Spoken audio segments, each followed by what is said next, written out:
Students, स्वागत है आप सभी का ज्योग्राफी क्लासेस में। आज हम भौतिक भूगोल के टॉपिक आइसोस्टेसी यानी समस्थिति के बारे में पढ़ेंगे। आइसोस्टेसी शब्द ग्रीक भाषा के आइसोस्टेटियस से बना है, जिसका अर्थ होता है समस्थिति।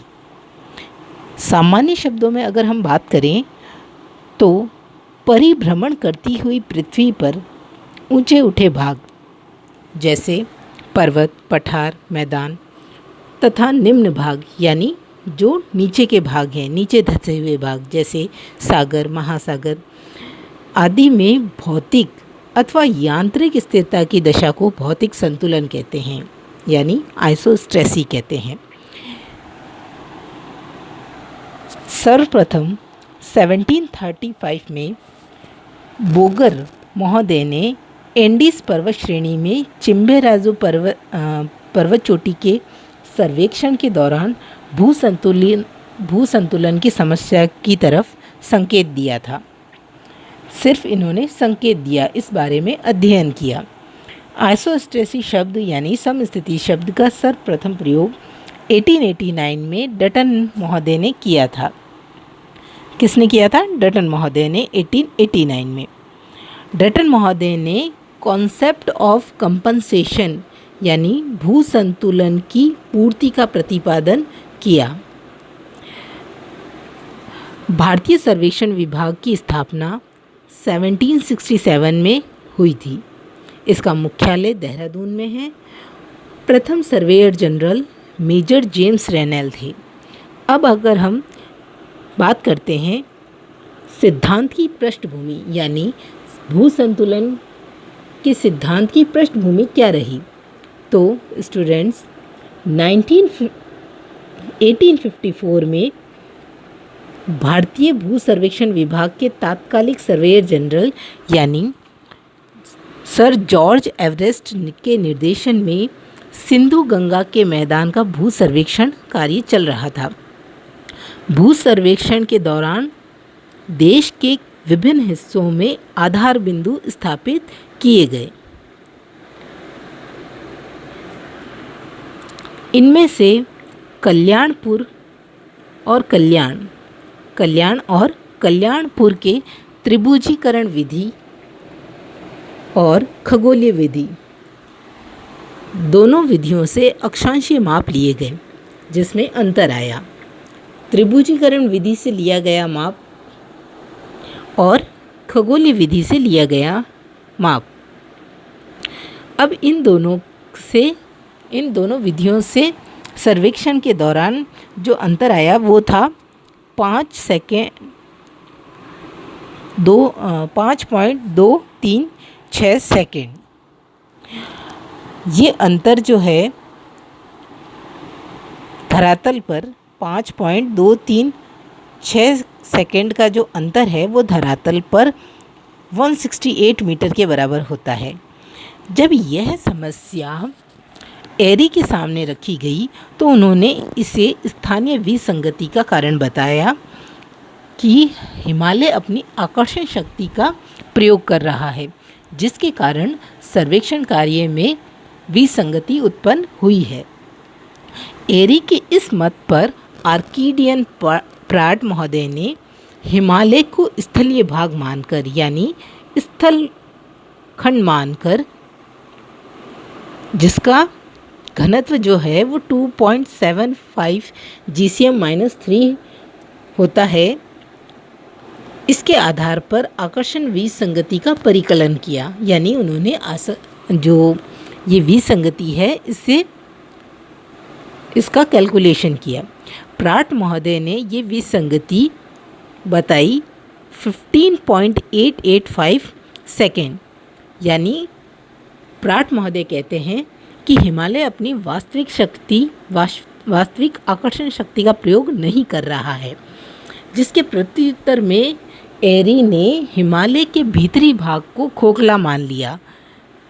जब प्राट महोदय कहते हैं कि हिमालय अपनी वास्तविक आकर्षण शक्ति का प्रयोग नहीं कर रहा, जैसे कल्याण और कल्याणपुर दोनों स्थानों के मध्य अक्षांशीय माप लिए गए तो और उनका सर्वेक्षण किया गया तो उन दोनों के मध्य 5.236 सेकंड का अंतर आया।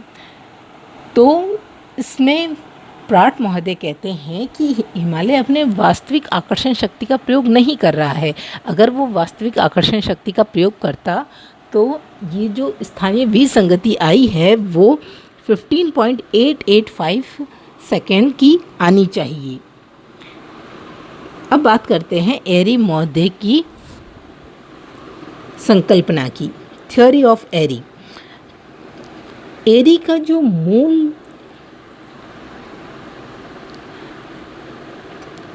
है, इस संकल्पना का जो मूल है वो है uniform density with wearing depth, यानी समान घनत्व लेकिन गहराई में अंतर। बात करें सिद्धांत की तो ब्रिटेन के शाही खगोल शास्त्री सर जॉर्ज एरी ने 1855 में समस्थिति से संबंधित अपनी परिकल्पना प्रस्तुत की।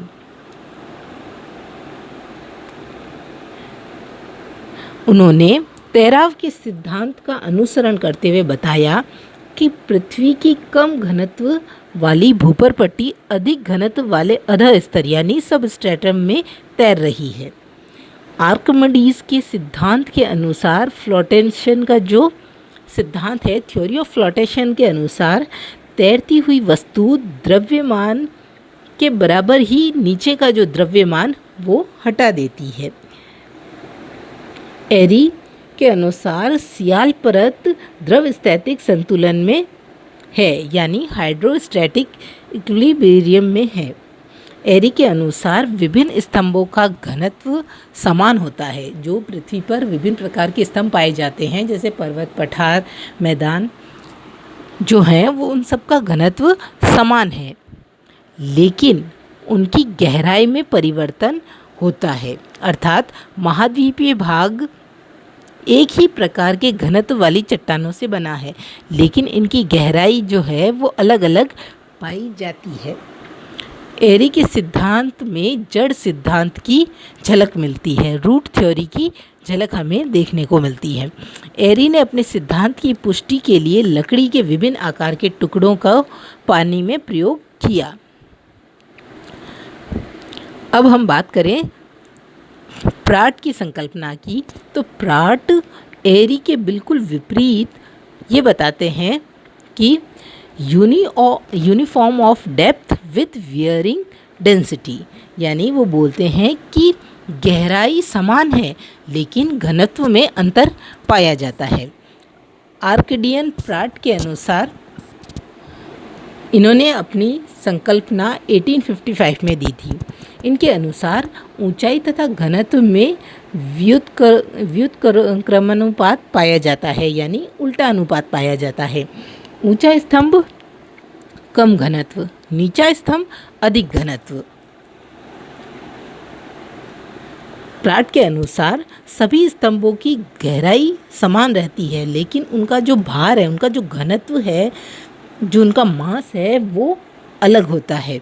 प्राट के अनुसार एक क्षतिपूर्ति तल होता है, जैसा कि आप यहाँ डायग्राम में देख पा रहे हैं। ये भाग पर्वत, ये पठार, उससे गहरा, उससे कम गहरा मैदान, और सबसे जो कम गहरी सबसे जो कम ऊंची है वो है महासागरीय तली, यानी सबसे ऊंचे पर्वत, फिर उसके बाद कम ऊंचे पठार, उसके बाद कम ऊंचे मैदान और सबसे कम ऊंची सागरीय तली।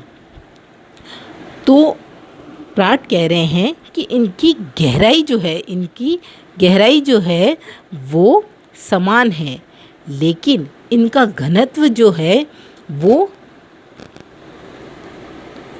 घनत्व में अंतर पाया जाता है।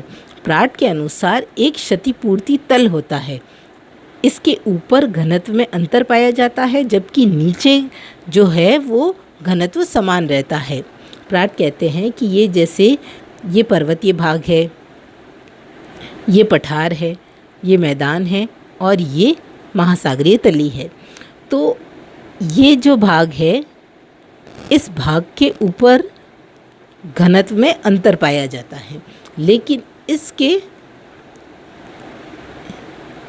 इसके जो इस भाग के नीचे का ये जो पार्ट है, इस तल के, ये इसे प्राट ने क्षतिपूर्ति तल की संज्ञा दी है। यानी इसके ऊपर का जो भाग है वो तो वहाँ पर घनत्व में अंतर पाया, जबकि इसके नीचे घनत्व सबका समान रहता है।